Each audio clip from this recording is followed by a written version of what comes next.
Bismillahirrahmanirrahim. Assalamualaikum warahmatullahi wabarakatuh dan salam sejahtera kepada seluruh rakyat Malaysia yang dikasihi sekalian. Dalam melandaikan pandemik COVID-19, kerajaan telah pun melaksanakan dua strategi besar, iaitu berdasarkan kesihatan dan bukan kesihatan. Bagi strategi kesihatan, ianya di bawah bidang kuasa Kementerian Kesihatan Malaysia seperti melaksanakan saringan bersasar, kuarantin wajib dan lain-lain. Manakala bagi bukan kesihatan, ianya melibatkan kawalan pergerakan, penutupan sempadan serta pematuhan SOP yang dilaksanakan oleh pasukan keselamatan. Terkini melalui program imunisasi COVID-19 kebangsaan. Yang amat berhormat, Perdana Menteri telah menjadi orang yang pertama yang menerima suntikan vaksin semalam dan akan disusuli oleh pasukan barisan hadapan untuk fasa seterusnya. Dengan adanya vaksin ini, ianya akan memberi impak yang besar kepada usaha kerajaan dalam mengawal penularan jangkitan COVID-19. Maka kita berharap orang ramai tidak perlu bimbang akan keberkesanan vaksin ini kerana ianya telah pun melalui pelbagai ujian klinikal dalam proses kajian bukan sahaja di luar negara, malah di dalam negara. Negara-negara lain juga telah memulakan proses vaksinasi ini terhadap pemimpin dan rakyat mereka, seperti Perdana Menteri Singapura dan rakyat Singapura telah pun memulakan. Presiden Indonesia, Presiden Turki dan beberapa pemimpin dan rakyat di negara lain. Oleh itu, orang ramai jangan terlalu mudah terpengaruh dengan berita-berita yang tidak sahih, dan apa yang dilakukan oleh kerajaan pada masa ini adalah untuk memastikan semua rakyat negara ini selamat. Ia adalah demi keselamatan rakyat. Seperti yang disebutkan, program imunisasi COVID-19 kebangsaan ini dijangka mengambil masa setahun. Ini bermakna sekalipun program ini telah dijalankan, namun pematuhan serta penguatkuasaan terhadap SOP masih perlu diteruskan. Maka kita semua harus terus mengamalkan kehidupan dalam norma baru dan kawalan kendiri yang baik. Kepada orang ramai, saya harap kita boleh segera mendaftarkan diri melalui aplikasi MySejahtera, dan saya difahamkan oleh MOSTI dan KKM bahawa pendaftaran lain juga akan dibuka kepada rakyat mulai minggu hadapan, seperti pendaftaran website dan online yang dijangka dibuka pada 5 Mac, manakala pendaftaran bersemuka di klinik-klinik kesihatan dan hospital juga dijangka pada minggu hadapan. Walau bagaimanapun, kita tunggulah pengumuman yang akan dibuat oleh MOSTI dan juga KKM. Saya juga ingin memaklumkan hampir setiap hari kerajaan menerima banyak rayuan daripada pelbagai sektor ekonomi untuk membenarkan mereka beroperasi, khususnya di kawasan PKP. Kerana PKPB dan PKPP, hampir keseluruhan sektor ekonomi telah pun dibuka. Kerajaan memahami serta sentiasa mendengar setiap keluhan rakyat.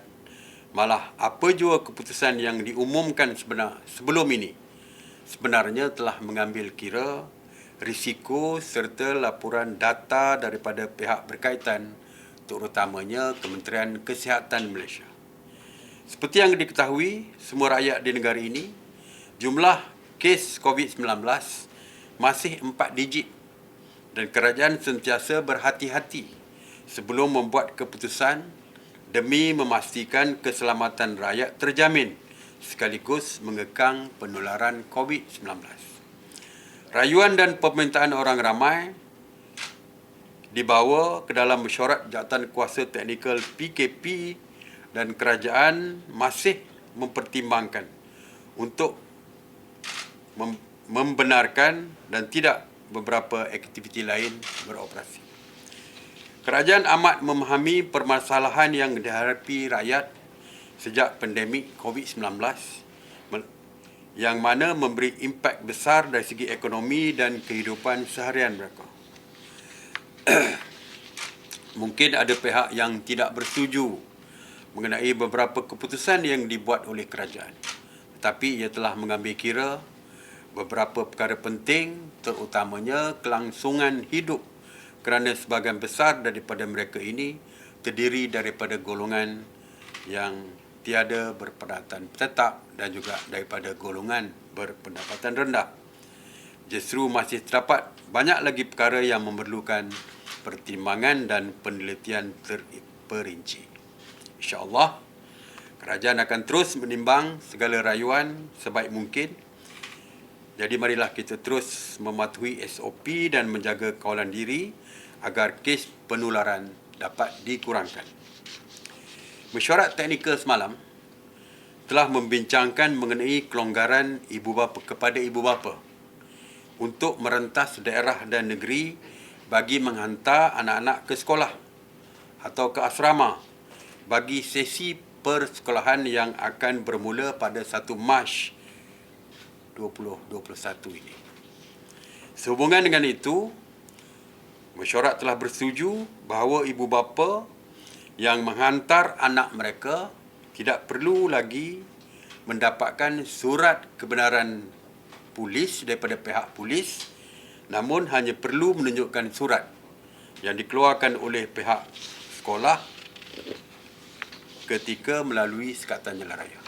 Sebagai contoh, untuk memasuki asrama di luar daripada daerah dan juga negeri, di sekatan jalan raya hanya perlu tunjukkan tentang surat kemasukan ke asrama mereka tersebut. Pihak guru boleh mengeluarkan surat kebenaran untuk merentas daerah kerana nak masuk asrama tersebut. Perkara ini telah pun dibincangkan dengan pihak PDRM, dan saya baru cakap juga dengan pegawai tertinggi PDRM bahawa perkara ini telah pun dimaklumkan kepada pihak polis di setiap daerah di seluruh negara. Jadi saya menjangkakan tidak akan ada isu di kawasan ataupun di sekatan jalan raya apabila ibu bapa menghantar anak mereka pulang ke sekolah. Sebelum ini, kerajaan telah membenarkan pelanggan untuk dine-in atau makan di kedai-kedai makan atau restoran mengikut keluasan meja makan dengan penjarakan fizikal di semua kawasan PKP, PKPB dan PKPP. Ekoran itu, kerajaan menerima rayuan dari pihak pemuzik jalanan atau buskers sepenuh masa yang bergantung hidup dengan persembahan mereka di restoran-restoran dan sebagainya, termasuk juga di gerai-gerai. Banyak di gerai di Kuala Lumpur ini, warung-warung, food court dan sebagainya, ada buskers yang membuat persembahan, dan mereka memohon supaya kebenaran diberikan. Dan setelah kita berbincang di dalam mesyuarat teknikal, maka kita bersetuju untuk membenarkan buskers ini menjalankan aktiviti mereka di kawasan PKP sama seperti di kawasan PKPB dan PKPP dengan syarat mereka mematuhi SOP seperti memakai mask, penjarakan di antara mereka yang membuat persembahan tersebut. Dan kita juga mendapati jika di food court, di warung-warung, di gerai-gerai makan, ianya lebih persembahannya dilakukan di luar, iaitu di outdoor. Jadi sebab itulah kita membuat keputusan untuk membenarkan.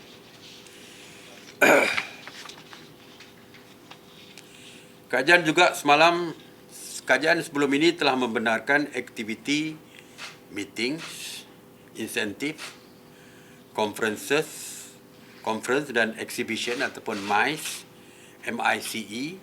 bagi kawasan PKPB dan PKPP dengan kehadiran tetamu sebanyak 50% daripada kapasiti premis tersebut di PKPB, ya, 50%. Di kawasan PKPP berdasarkan keluasan, ya, keluasan tempat, asalkan ada penjarakan. Semalam Kementerian Pelancongan Seni dan Budaya (MOTAK) membentangkan bahawa hasil dari industri MICE bagi tahun 2020 menurun kepada 2.25 bilion ringgit, iaitu berkurangan sehingga 90% berbanding 2019 yang menyumbang kepada 9.25 bilion kepada ekonomi negara. Selain daripada itu, lebih 5,000 pekerja bagi industri ini telah hilang pekerjaan dan pemain industri ini berhadapan dengan gulung tikar dalam masa yang terdekat.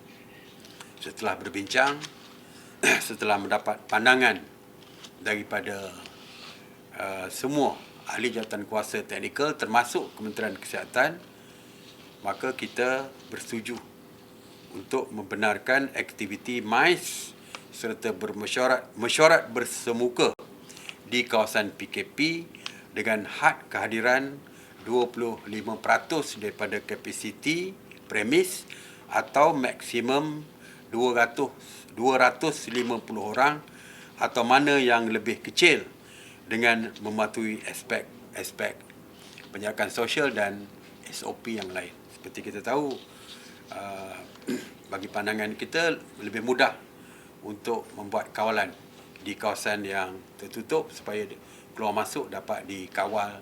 Begitu juga pemantauan boleh dilakukan dengan lebih mudah. Jadi kita membenarkan. Dan kebenaran ini akan mula berkuat kuasa bermula pada 5 Mac 2021. Seperti kita tahu, MICE tidak boleh dilaksanakan secara tergesa-gesa. Mereka perlu membuat tempahan hotel, tempahan bilik conference dan sebagainya. Jadi 5 Mac boleh bermula, tapi kita jangka paling awal pun 2-3 minggu baru program ini akan dilaksana. Walau mana pun, jika ada dapat melaksanakan dengan segera pun, ianya tidak boleh bermula lebih awal daripada 5 Mac. Jadi sekali lagi, saya juga di segi industri pelancongan ini, saya nak perjelaskan sekali lagi bahawa hotel ataupun yang berkaitan dengannya, dari segi berkaitan dengannya maksudnya hotel, resort, termasuk juga homestay, sebenarnya telah pun tidak pernah ada larangan untuk pembukaan. Jadi mungkin pengusaha hotel dan homestay jika tidak membukanya, saya nak maklumkan bahawa pihak kerajaan tidak pernah mengeluarkan arahan untuk menutup hotel ataupun rumah penginapan termasuk homestay. Jadi mereka boleh membukanya sama ada di kawasan PKPB, PKPP atau PKP sekalipun. Cuma kita faham mungkin dari segi gas dia tidak ramai berbanding dengan dulu, tetapi tidak ada halangan untuk mereka membuka sejak daripada PKP dilaksanakan pada Mac 2020. Ya, tidak ada halangan.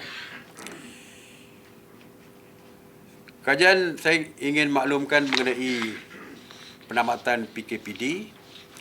Kerajaan sebelum ini telah melaksanakan perintah PKPD di Kampung Darau Awek, Kampung Padang Baluh dan Kampung Lepan Kejau, Pasir Akar, Besut, Terengganu yang dijadualkan tamat pada 27 Februari 2021.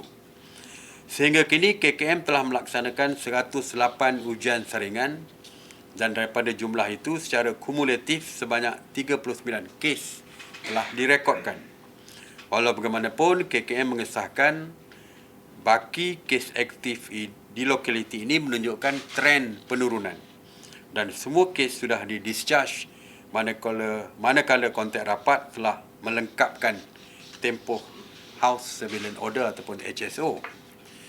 Setelah membuat penilaian risiko, mesyuarat telah bersetuju untuk menamatkan PKPD di Kampung Darau Awek, Kampung Padang Baluh dan Kampung Lepan Kejor, Pasir Akar, Besut, Terengganu pada 27 Februari 2021 seperti yang dijadualkan.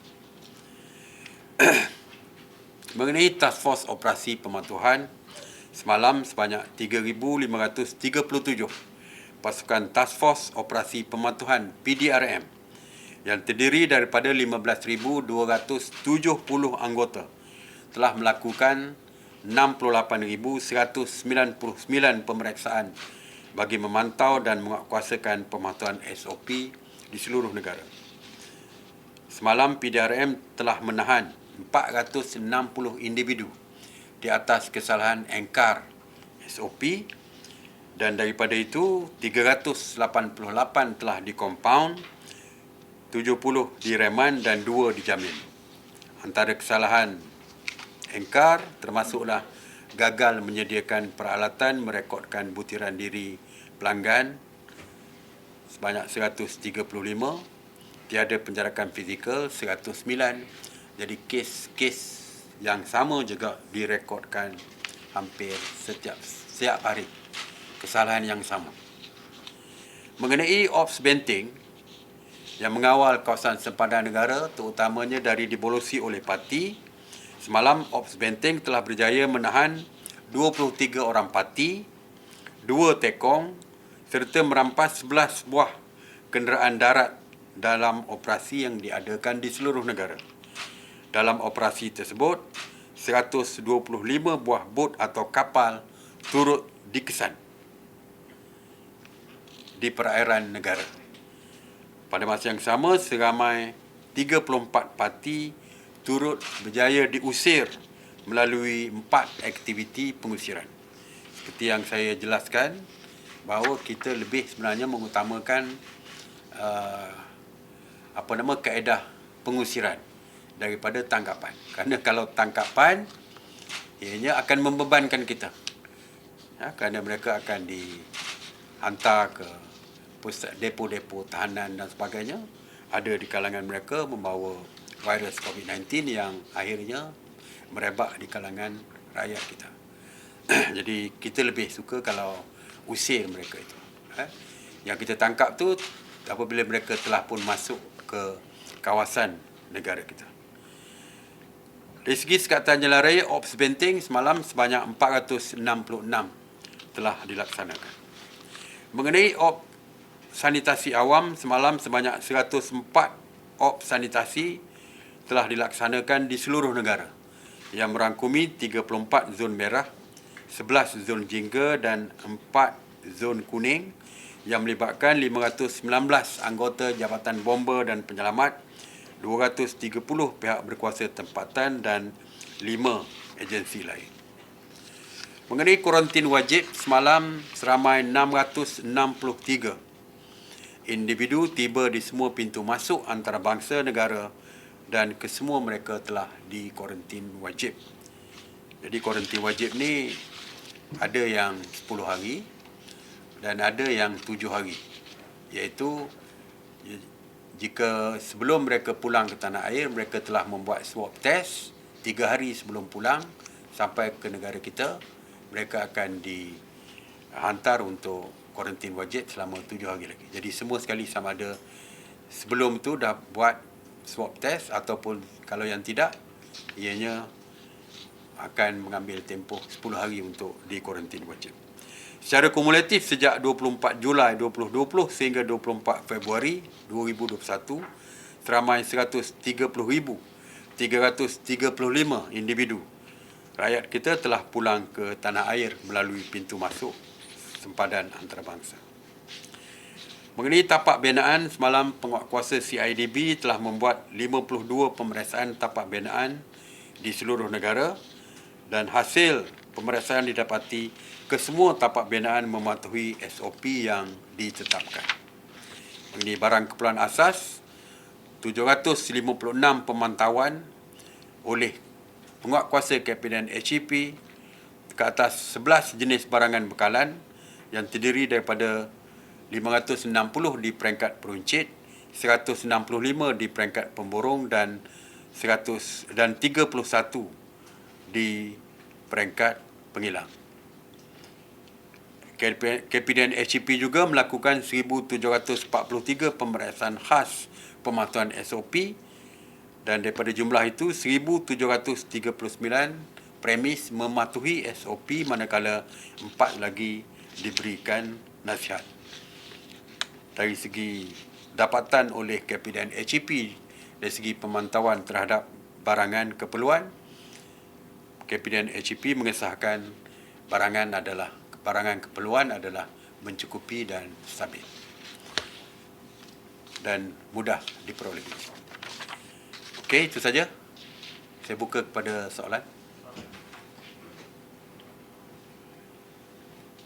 Assalamualaikum warahmatullahi wabarakatuh. Saya Afif dari Bernama. Soalan saya, selepas ini rakyat akan menerima vaksin dan mereka yang telah melengkapkan dos vaksin akan diberikan sijil seperti pasport untuk keperluan negara. Jadi soalannya, bilakah jangkaan kerajaan untuk membuka sempadan negara itu? Kita belum ada tarikh yang tetap lagi. Kita baru bermula dengan vaksin semalam. Jadi insya-Allah ya, kita akan lihat perkara ini sama ada vaksin pasport ni akan dikeluarkan, memang mungkin akan dikeluarkan, nanti akan diumumkan oleh MOSTI ataupun Kementerian Kesihatan Malaysia, dan kita juga sedang mendapatkan maklum balas juga daripada WHO tentang vaksin pasport ini. Ya, kita tak tahu negara mana yang menerima. Kalau kita ada vaksin pasport, mana negara yang menerimanya, kita belum tahu lagi.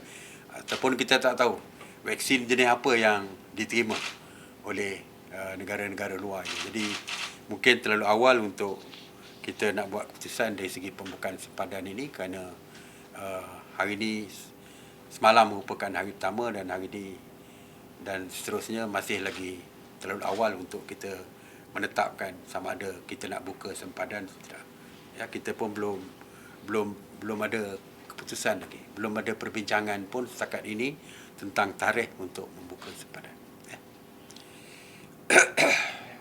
Datuk Seri, semalam tular di media sosial kes orang kanak-kanak berumur 1 tahun yang disaman RM100 oleh pihak pengurusan sebuah kondominium di Ampang kerana tidak memakai pelitup muka ketika berada di dalam lift.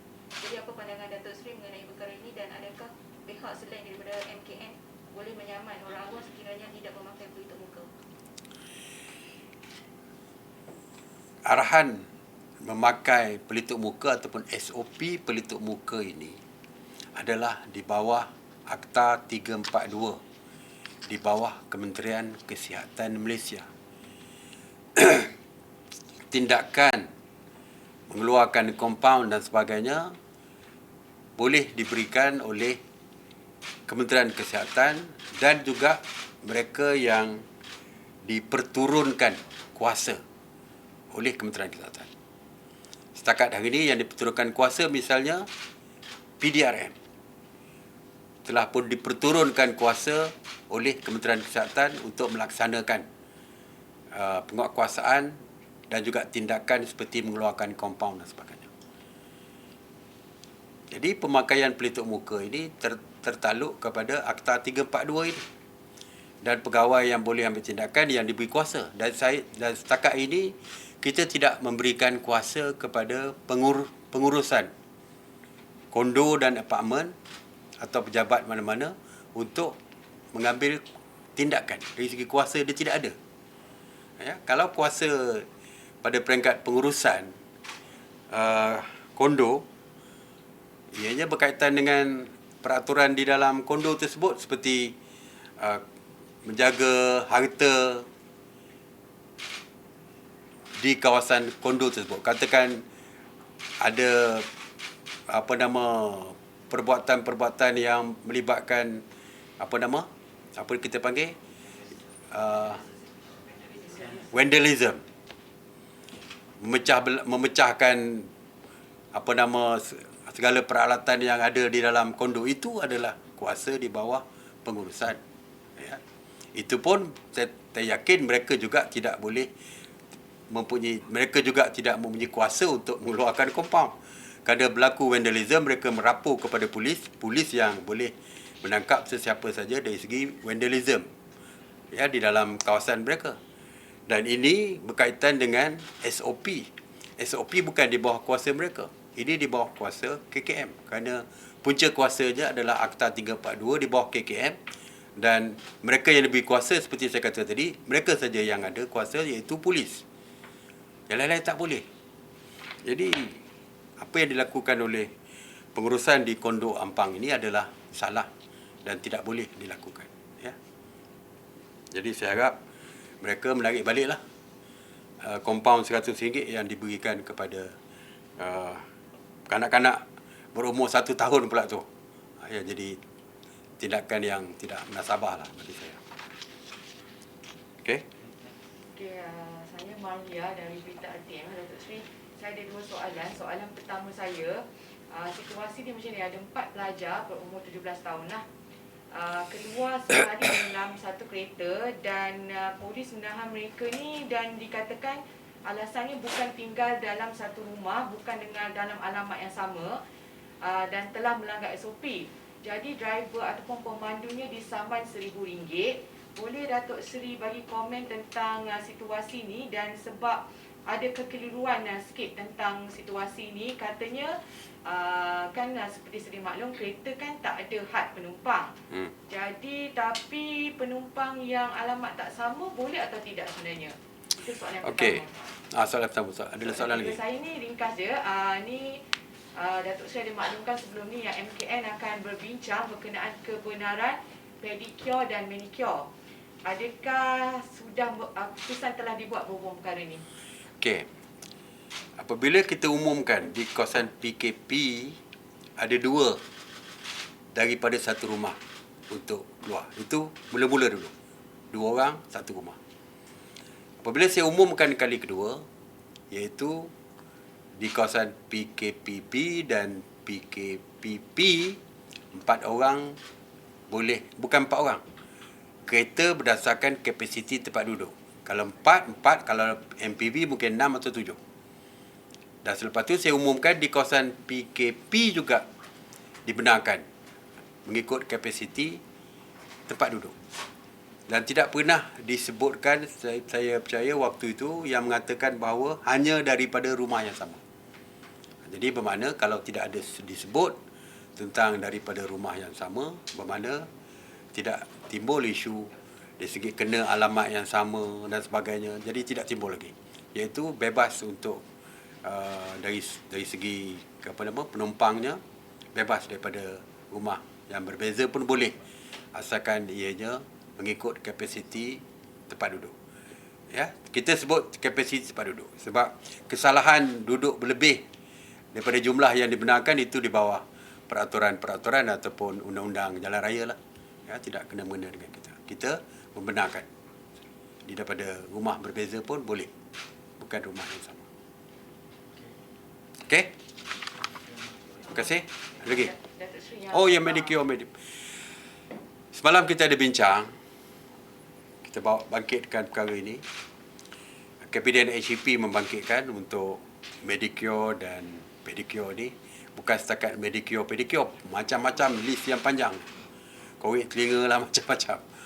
Jadi kita dah bincangkan di kawasan PKP ni, Kementerian Kesihatan masih melihat ianya merupakan kawasan yang masih merah dan Kementerian Kesihatan minta supaya diberikan lebih masa sedikit untuk mereka membuat kajian dari segi penilaian risiko kalau pedicure dan sebagainya dibuka kerana ianya melibatkan sentuhan. Sebab kalau kita membenarkan facial, ya, dari segi pedicure, manicure dan berbagai-bagai lagi, maka kita juga perlu mempertimbangkan permohonan untuk spa dan juga urutan. kerana ia juga melibatkan persentuhan. Jadi sebab itulah Kementerian Kesihatan ingin melihat secara menyeluruh, bukan saja pedicure, manicure, bukan saja facial, tetapi juga spa, perutan dan sebagainya. Dia akan lihat secara menyeluruh, sebab kalau kita nak luluskan, kita kena luluskan semua sekali. Jadi kita minta kepada Kementerian Kesihatan minta supaya mereka diberi ruang sedikit untuk melihat perkara ini, dan insya-Allah mungkin minggu depan sebagainya mungkin kita boleh kalau ada keputusan kita umumkan. Terima kasih. Okey. Assalamualaikum warahmatullahi wabarakatuh.